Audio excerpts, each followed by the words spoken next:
όλα αυτά που γίνονται, δηλαδή πώς έχει εξελιχθεί οι βανδαλισμοί, τα σπασίματα, η στάση των αστυνομικών, όλα αυτά που γίνονται, τους πνίγει αυτό το πράγμα. Δεν θέλουν να ζουν σε μια τέτοια Αθήνα.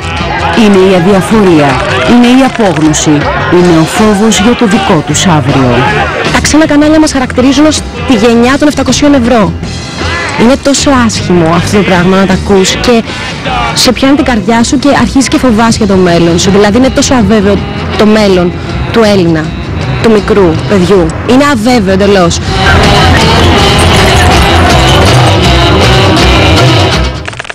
Τα δικά τους παιδιά έφυγαν με τρόπο σχεδόν ίδιο με το 15χρονο Αλέξη Γρηγορόπουλο. Η μητέρα του Μιχάλη Καλτεζά αλλά και εκείνη του Κάρλος Τζουλιάνι, ο οποίος δολοφονήθηκε στη Γένοβα το 2001, μιλούν για τα γεγονότα τα οποία ξύπνησαν τις μνήμες και της δικής τους τραγωδίας.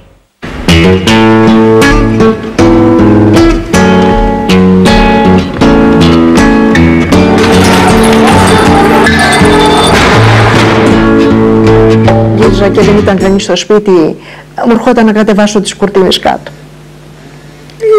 Είναι τρομερό, είναι τρομερό.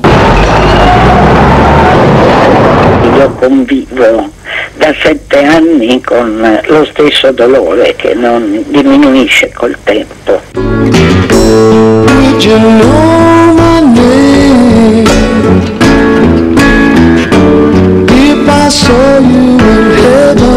Ο πόνος αβάσταχτος, η κοινή μοίρα συνέδεσε τις δύο γυναίκες. Η ίδια μοίρα που βύθισε στο πένθος μία ακόμη μητέρα. Οι στιγμές είναι τόσο για εκείνη, ας πούμε, νοπές και φρικτές, γιατί τι ζει, έγινε τώρα. Εμείς με τον καιρό, ας πούμε, ο πόνος δεν πέρασε, αλλά γλύκανε, ας πούμε. Μάθαμε να ζούμε με αυτό.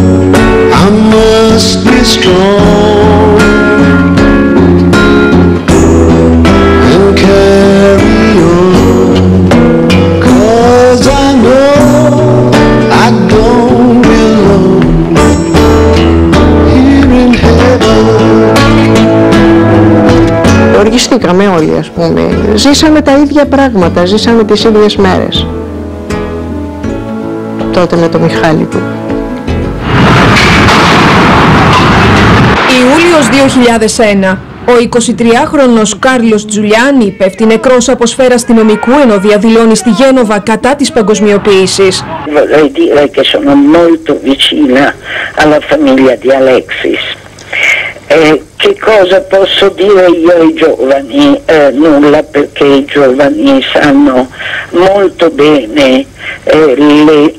conoscono le ingiustizie del mondo e conoscono la violenza della repressione.